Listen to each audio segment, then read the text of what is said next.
The theater went dark at 9:47 p.m. just as the credits rolled on some forgettable action movie. Commander Nix Khalil reached for her phone, squinting at the sudden brightness, when the emergency exit doors burst open. Not the kind of entrance you'd expect for ushers asking people to leave. These weren't ushers. Four figures moved through the scattered moviegoers with the fluid precision of predators. Black tactical gear, night vision goggles pushed up onto their foreheads, and the unmistakable bearing of operators who'd seen more wars than most people had seen movies. The other dozen patrons scrambled toward the main exits, but Nix remained seated, her hand instinctively moving to where her sidearm would be if she weren't in civilian clothes. The lead operator stopped 3 rows down, his eyes scanning the theater with methodical efficiency. His voice cut through the confused murmurs like a blade through silk. Commander Khalil. She'd been out of active duty for 8 months. Officially retired from naval aviation after 16 years of service, most of it classified beyond the reach of her own family's understanding. The Navy had called her Phantom, not for any dramatic reason, but because she had an uncanny ability to appear and disappear from radar signatures at will, threading through enemy airspace like she was born to dance with death. "Depends who's asking," she replied, standing slowly. Her fingers found the familiar weight of her phone, thumb hovering over the emergency contact list that hadn't changed since her discharge papers were signed. The operator closest to her pulled out a tablet, its screen casting blue light across his weathered features. "Ma'am, we need you to come with us. National security priority, authorization level Omega-7. Nix felt her blood cool. Omega-7 wasn't a classification thrown around lightly. It meant someone somewhere had decided that whatever was happening required her specific skill, set badly enough to pull her from civilian life without warning, without protocol, without the courtesy of a phone call. "What's the situation?" she asked, already knowing they wouldn't tell her here. The lead operator's expression remained stone. "Syria, ma'am. We have assets trapped behind enemy lines. Extraction window closes in 6 hours. The theater had emptied around them, leaving only the faint smell of popcorn and the distant hum of air conditioning. Nix looked at these operators, men who probably didn't know her call sign, didn't know why she'd retired, didn't know that she'd sworn she'd never fly combat missions again after what happened in Kandahar. But they knew her name. They knew where to find her. And they knew she was the only pilot alive who could thread a helicopter through a surface-to-air missile grid that had already claimed 3 aircraft in the past 48 hours. The mission was already pulling her back into a world she'd tried to leave behind. Syria was calling, and Phantom was about to answer. 6 hours until sunrise. The clock was ticking, and somewhere in the darkness American lives hung in the balance. The drive to Quantico passed in tense silence, broken only by encrypted radio chatter that Nix couldn't fully decipher from the passenger seat. The operators, call signs Wolf, Reaper, Ghost, and Anvil, maintained professional distance, but she caught them stealing glances in the rearview mirror. Word traveled fast in the special operations community, and her reputation preceded her like a shadow. Wolf, the team leader, finally spoke as they approached the base gates. "Ma'am, with respect, most of us heard you were done, permanently." Nix watched the familiar geometry of military installations roll past the window, concrete barriers, guard towers, and enough firepower to level a small city. "I was. AM. Whatever this is, it's temporary." "The men we're extracting," Ghost said from behind the wheel. "They've been dark for 36 hours. Last known position was 12 clicks from the Turkish border, surrounded by Syrian army regulars and Russian Wagner mercenaries." The weight of it settled into her chest like cold lead. She'd flown extractions before, pulled teams out of situations that existed only in the nightmares of mission planners. But Syria was different.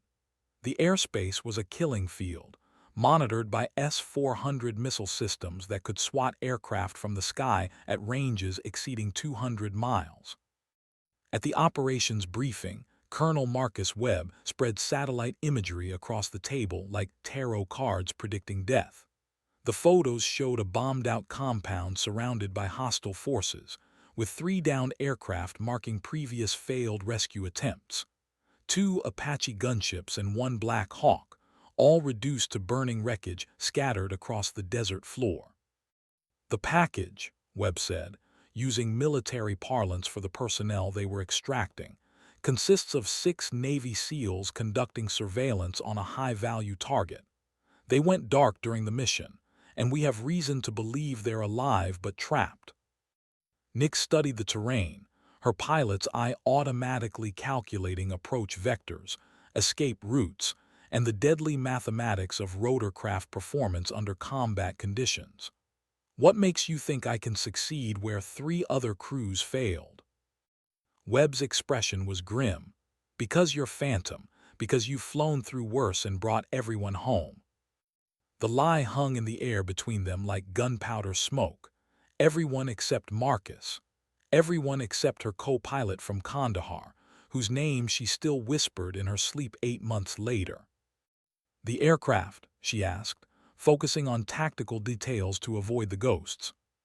"Modified MH-60M Black Hawk. Upgraded avionics, stealth modifications, and enough fuel for a one-way trip if necessary." Nix nodded, already running flight calculations in her head. The helicopter would be operating at the edge of its performance envelope, carrying additional fuel and equipment while maintaining the speed and agility needed to survive Syrian airspace. It would require flying at altitudes that would make her lungs burn and threading through mountain valleys that would test every hour of her training. As the briefing concluded, she caught Wolf watching her with the intensity of a man trying to solve a puzzle. "Something on your mind, operator?" "Just wondering why they called you Phantom, ma'am." She looked at the satellite photos one more time, memorizing the terrain that might become her grave. "Ask me when we get back." The hangar doors opened at 200 hours, revealing the most lethal helicopter Nix had ever seen. The MH-60M Black Hawk sat in pools of harsh fluorescent light like a mechanical predator waiting to hunt. Its rotors were folded back, giving it the appearance of some massive insect preparing to unfold its wings. Matte black paint absorbed the overhead lights, and she could see where armor plating had been integrated seamlessly into the airframe. Chief Warrant Officer Elena Vasquez approached from the rear of the aircraft, wiping hydraulic fluid from her hands with a red rag. "She's ready, Commander. All systems green, fuel topped off, and I've run every pre-flight check twice."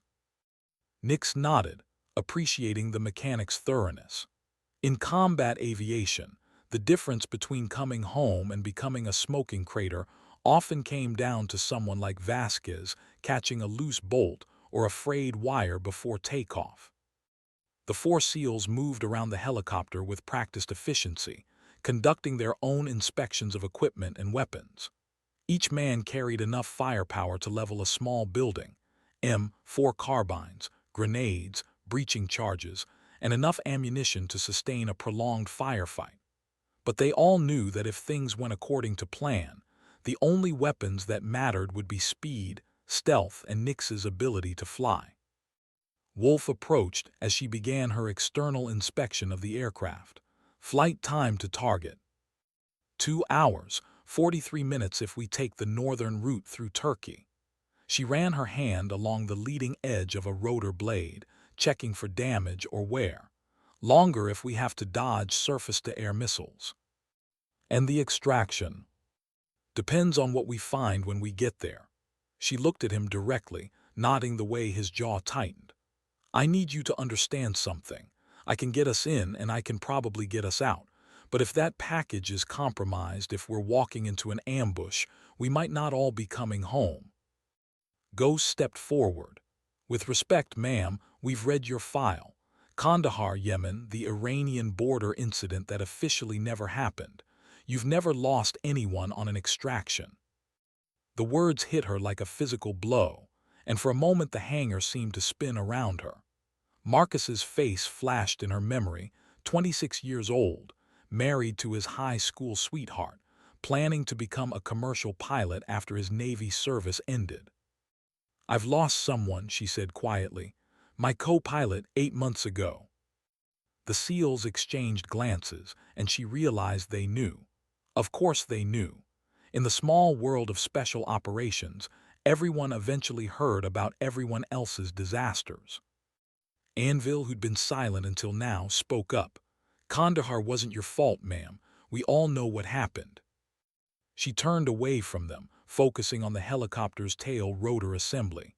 "Let's just focus on bringing everyone home tonight. The past is the past." But even as she said it, she could feel Kandahar pulling at her like gravity, threatening to drag her back into the darkness that had ended her military career and nearly ended her life. The rotors began turning at 3:47 hours, their distinctive wop-wop-wop cutting through the pre-dawn darkness like an alarm clock for death. Nix settled into the pilot's seat, her hands finding the familiar controls with muscle memory developed over thousands of flight hours. The collective felt solid in her left hand, the cyclic responsive under her right palm, and the anti-torque pedals perfectly adjusted to her leg length. Elena Vasquez's voice crackled through the intercom system. "All systems nominal, Commander. You have a green board." The instrument panel glowed with dozens of indicators, each one representing a critical system that would need to function flawlessly for the next 6 hours. Engine temperatures, hydraulic pressures, navigation systems, and defensive countermeasures, all showing optimal performance. Wolf and his team were strapped into the cabin, their faces hidden behind night vision goggles and tactical masks. They'd transitioned from the casual conversation of the hangar into the focused silence of operators preparing for combat. Each man was running through mental checklists, visualizing the mission from insertion to extraction. "Tower, this is Phantom 1, requesting clearance for departure." "Phantom 1, you are cleared for takeoff. Weather is clear, winds from the southwest at 8 knots. Good hunting." The helicopter lifted from the tarmac with the smooth power that only perfectly maintained military aircraft possessed. As they climbed through 500 feet, the lights of Quantico spread below them like scattered diamonds.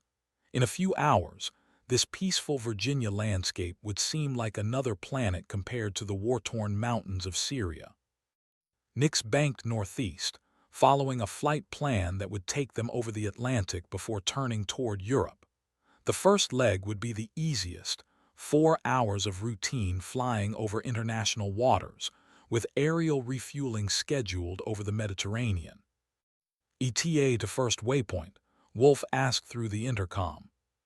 07:15 hours, she replied, settling into the rhythm of long-distance military aviation.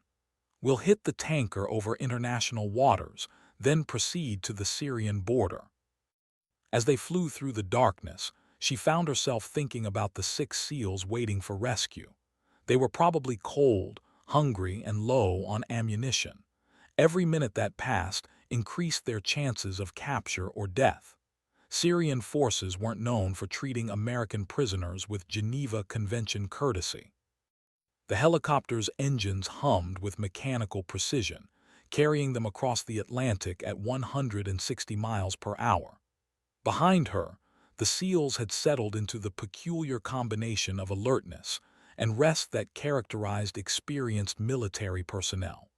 They were conserving energy while remaining ready for instant action.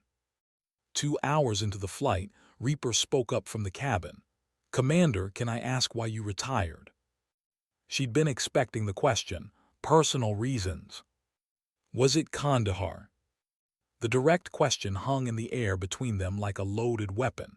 She could deflect, change the subject, or simply refuse to answer. But these men were about to trust her with their lives. They deserved honesty. "Yeah," she said quietly, "it was Kandahar." The refueling rendezvous occurred over the Mediterranean at dawn. the KC-130 tanker aircraft appearing on the horizon like a metallic whale swimming through the sky. The procedure was routine, but required absolute precision, flying in formation with another aircraft while fuel flowed between them at altitude. Phantom 1, this is Texaco 7, the tanker pilot's voice crackled through the radio. Ready to pass gas when you are. Nix maneuvered the Black Hawk into position behind the tanker, watching the fuel boom extend toward their aircraft like a mechanical elephant's trunk. The connection was smooth, and JP-8 jet fuel began flowing into their tanks at hundreds of gallons per minute. During the refueling, she briefed Wolf on the tactical situation. Syrian airspace is monitored by S-400 missile systems with a range of 200 miles. We'll be flying nap of the Earth through the mountains, using terrain masking to avoid radar detection. What about Syrian Air Force? They have MiG-29s and Su-24, but most of their pilots aren't trained for night operations. Our biggest threat will be surface-to-air missiles and anti-aircraft artillery.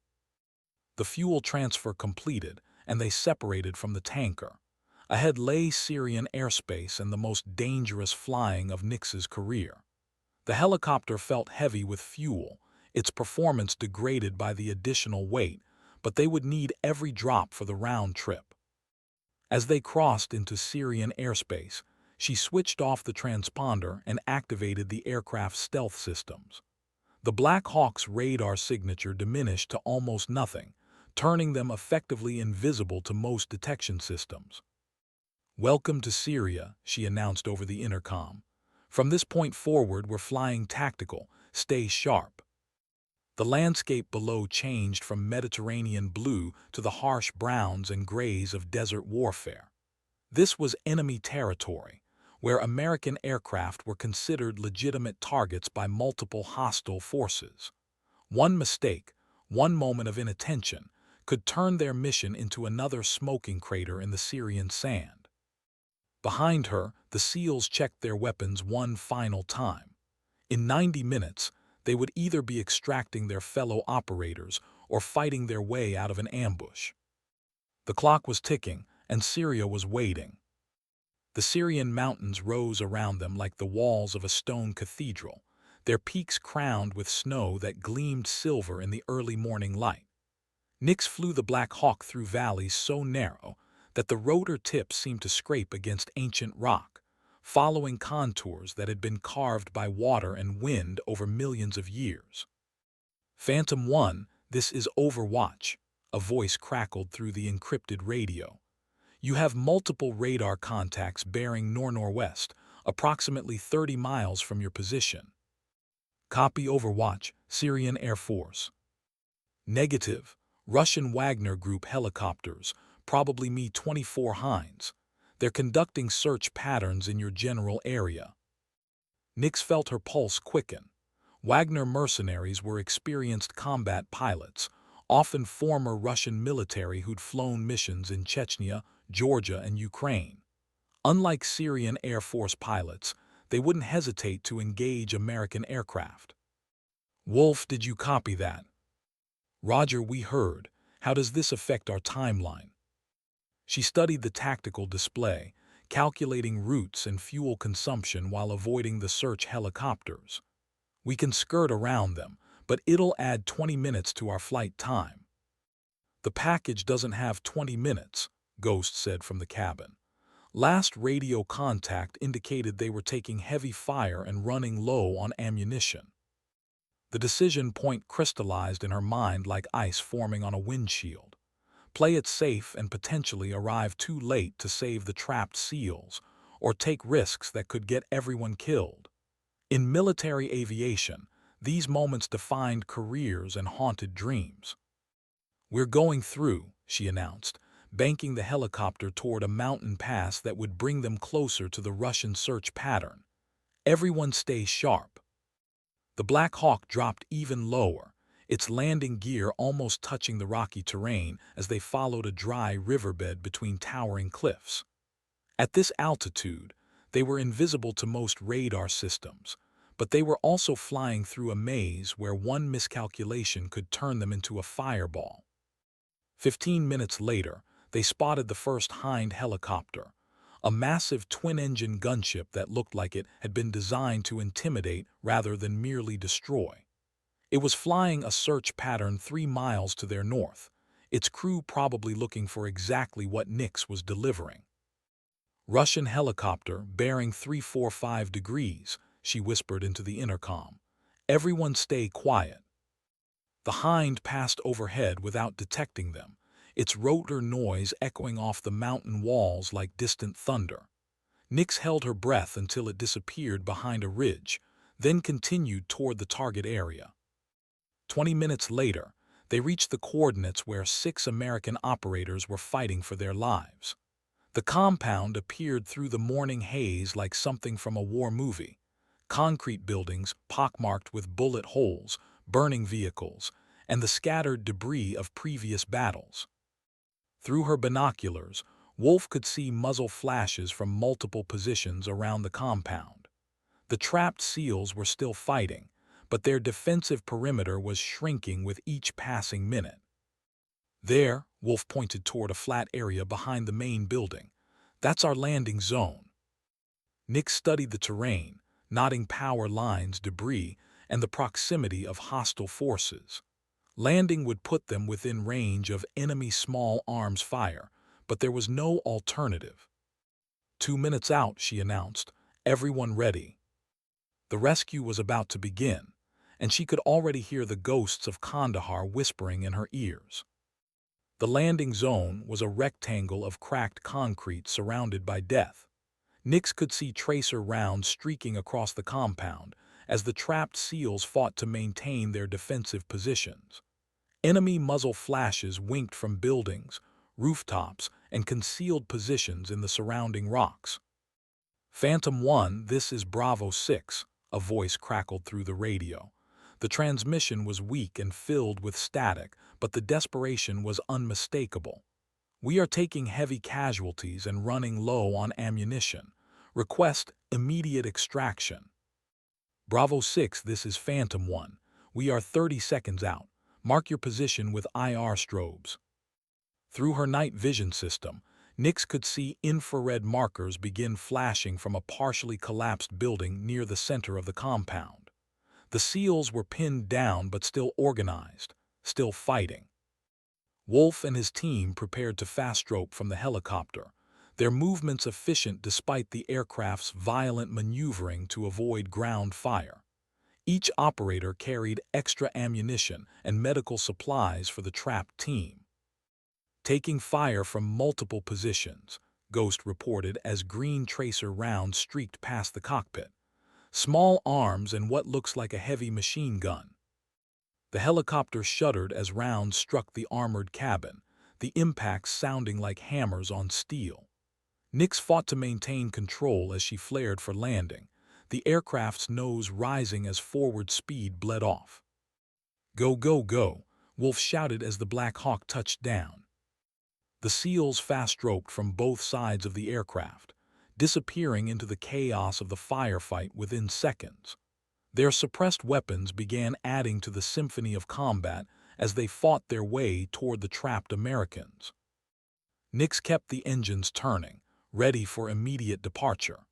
Every second on the ground increased their vulnerability to enemy fire and the possibility of reinforcements arriving. Through the tactical radio, she could hear Wolf coordinating the link-up with Bravo 6. "Phantom 1, be advised we have wounded." Wolf's voice was calm despite the gunfire in the background. "2 stretcher cases and 1 walking wounded." "Copy, how much time do you need?" 5 minutes to consolidate and move to your position." 5 minutes felt like 5 hours when every second brought the possibility of a rocket-propelled grenade or mortar round finding its mark. The helicopter sat in the landing zone like a target in a shooting gallery, its rotors spinning uselessly while American operators fought their way through enemy fire. A Syrian soldier appeared from behind a concrete barrier, raising an AK-47 toward the aircraft. Nix drew her sidearm and put 2 rounds center mass, watching him collapse behind cover. Flying helicopters and engaging ground targets simultaneously wasn't part of normal pilot training, but nothing about this mission was normal. "Movement to the north," she reported, spotting additional hostile forces approaching the compound. "You've got company coming." The tactical situation was deteriorating rapidly. What had been planned as a quick extraction was turning into a running firefight against superior numbers. The trapped SEALs had been discovered, their position compromised, and Syrian forces were converging on the area. Through the chaos, she could see Wolf's team beginning their fighting withdrawal toward the helicopter, carrying wounded comrades while laying down suppressive fire. They were professionals, but even professionals could be overwhelmed by circumstances beyond their control. The rescue was happening, but survival was far from guaranteed. "Phantom 1, this is Overwatch." The voice from their command center was tight with urgency. "Multiple enemy helicopters inbound to your location. ETA 4 minutes." Nyx felt ice water flood her veins. 4 minutes meant the Russian Wagner Group had detected their position and was responding with overwhelming force. Mi-24 Hinds carried enough firepower to turn their Black Hawk into scrap metal from miles away. "Wolf, how much longer?" she asked, watching the SEALs fight their way across the compound under heavy fire. 2 minutes. We have all personnel, but one of our wounded is critical." Through the tactical display, she could see the approaching enemy aircraft, 3 helicopters flying in combat formation, their radar signatures growing larger by the second. The Russians weren't coming to investigate, they were coming to destroy. "Everyone on board, now," Wolf shouted as his team reached the helicopter. They loaded the wounded first, handling the stretcher cases with practiced efficiency despite the bullets snapping overhead. Petty Officer First Class Devin Martinez was unconscious, his tactical vest soaked with blood from a chest wound that had punctured his lung. Hospital Corpsman Second Class Riley Jackson worked frantically to stabilize him while the helicopter prepared for takeoff. "Critical patient loaded," Jackson reported. "He needs a trauma center within 30 minutes or we're going to lose him." The tactical situation had become a race against multiple clocks. Enemy helicopters closing from the north, a dying American operator, and fuel consumption that would determine whether they could reach friendly territory. "Everyone strapped in?" Nyx asked, already beginning to pull collective before receiving confirmation. The Black Hawk lifted from the concrete pad like a wounded bird, struggling under the weight of additional personnel and equipment. Normal takeoff procedures were abandoned in favor of speed and surprise as they climbed rapidly toward the mountain ridges. "Contact bearing north," Ghost called out, spotting the first Russian helicopter emerging from behind a mountain peak. The Mi-24 Hind was less than 2 miles away, its twin engines driving it toward their position at nearly 200 miles per hour.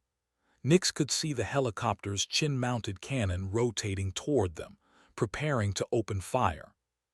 "Hang on," she shouted, throwing the Black Hawk into a diving turn that brought them below the ridge line. The mountainside erupted in a shower of rock and metal as 30 cannon rounds chewed through the terrain where they'd been flying moments before. The Russian pilot was good, but Nyx had been flying combat missions when he was still learning to walk. She dove toward a narrow valley that would provide concealment from the attacking helicopters, the Black Hawk's engines screaming under full power. Behind her, Devin Martinez was dying, while ahead lay a gauntlet of enemy aircraft and surface-to-air missiles. The extraction was complete, but the escape was just beginning, and somewhere in the back of her mind, the ghosts of Kandahar were starting to whisper again. The valley floor rushed toward them at terminal velocity, rocky outcroppings and dead trees growing larger through the windscreen, until it seemed certain they would impact the ground. At the last possible second, Nyx pulled the cyclic back, feeling the Black Hawk shudder as it transitioned from dive to level flight barely 50 feet above the terrain. Jesus Christ, Reaper breathed into the intercom. How did we not just die? Because she's Phantom, Wolf replied, his voice carrying a note of respect that hadn't been there during their initial meeting. Behind them, the Russian helicopters were struggling to follow their flight path through the narrow valley. The Mi-24 Hinds were powerful aircraft, but they lacked the agility needed for extreme low-level flying in mountainous terrain. One pilot attempted to match Nix's maneuver and clipped his rotor on an overhanging rock face, sending the helicopter spinning into the valley wall in a fireball of twisted metal. Splash one Hind, Ghost reported with grim satisfaction. But the remaining two helicopters had climbed to higher altitude, where they could track the Black Hawk's movement and coordinate their attack. Russian pilots weren't easily discouraged, and these were Wagner mercenaries with combat experience in multiple theaters. Phantom 1, this is Overwatch, their command center reported. We're tracking two remaining hostiles at your 6 o'clock, range 3 miles and closing. In the cabin, Hospital Corpsman Jackson continued working on Devin Martinez, whose breathing had become increasingly labored. His lung is collapsing, Jackson reported. I need to decompress his chest, but not while we're pulling G-forces. Nix understood the dilemma. The medical procedures needed to save Martinez required steady hands and stable flight conditions, but maintaining level flight would make them an easy target for the pursuing helicopters. Give me 60 seconds, she said, spotting a narrow canyon that branched off from their current route. I'm going to try something. The canyon was barely wider than their rotor diameter, with walls that rose nearly vertical on both sides. Flying through, it would require absolute precision and perfect timing, but it would also provide concealment from the Russian helicopters. She banked hard left, dropping the Black Hawk into the canyon like threading a needle at 200 miles per hour. The rotor tips came within inches of the rock walls, and she could hear loose stones rattling against the fuselage as they scraped through passages never intended for aircraft. Steady as I can hold her, she announced. Jackson, do what you need to do. The corpsman worked quickly, inserting a chest tube into Martinez's collapsed lung while the helicopter flew through the canyon. It was field surgery under impossible conditions, but it was also the difference between life and death for the wounded operator. Got it, Jackson reported as Martinez's breathing improved. He's stabilized for now, but he still needs a hospital. They emerged from the canyon into open terrain and immediately came under fire from the remaining Russian helicopters. 30 cannon rounds stitched across the landscape around them, kicking up geysers of dirt and rock. Nix jinked left and right, using every defensive maneuver in her arsenal to avoid the incoming fire. The Black Hawk wasn't designed for aerial combat, but her flying made it dance like a fighter aircraft. 2 minutes to the border, she announced, seeing the GPS coordinates that marked the edge of Turkish airspace. Once they crossed that line, the Russian helicopters would be flying in NATO territory, creating an international incident that even Wagner mercenaries wouldn't risk. Behind them, the pursuit continued with deadly determination. The Turkish border appeared on the GPS display like a lifeline thrown to drowning sailors. Just 2 miles of Syrian airspace remained between them and safety, but those 2 miles contained enough anti-aircraft systems to shoot down an entire squadron. Phantom 1, this is Turkish Air Defense, a new voice crackled through the radio. You are approaching our airspace. State your intentions. Turkish Air Defense, this is Phantom 1 conducting emergency medical evacuation. Request permission to transit your airspace direct to Incirlik Air Base. Permission granted. Be advised we are tracking hostile aircraft in pursuit. Do you require assistance? Nix glanced at her fuel gauge, nodding they had barely enough JP-8 remaining for the flight to Incirlik. Negative assistance, but thank you for the offer. The 2 Russian helicopters had fallen back as they approached the border, unwilling to risk an engagement with Turkish F-16s that were certainly scrambling to investigate the situation. Wagner mercenaries were aggressive, but they weren't suicidal. As they crossed into Turkish airspace, Nix felt the tension in her shoulders begin to ease slightly. They weren't safe yet. Devon Martinez was still critical, and mechanical failures could still kill them all, but they were no longer dodging missiles and cannon fire. "How's our patient?" she asked. "Stable but critical," Jackson replied. "The chest tube is working, but he's lost a lot of blood. He needs surgery within the next hour." Incirlik Air Base appeared on the horizon 20 minutes later, its runways and hangars looking like paradise after the rocky terrain of Syria. Medical personnel were already waiting as the Black Hawk settled onto the tarmac, wheeling a gurney toward the aircraft before the rotors had stopped turning. They transferred Martinez to the trauma team with practiced efficiency, his wounded teammates accompanying him to the base hospital. The other rescued SEALs gathered around the helicopter, their faces showing the exhaustion and relief of men who had been pulled back from the edge of death.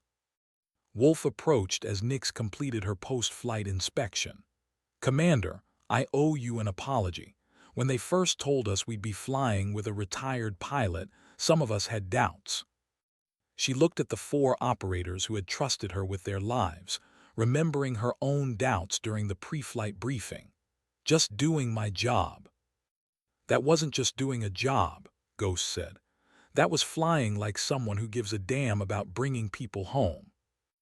As the sun set over Incirlik Air Base, she realized that for the first time in 8 months, she had completed a mission without losing anyone.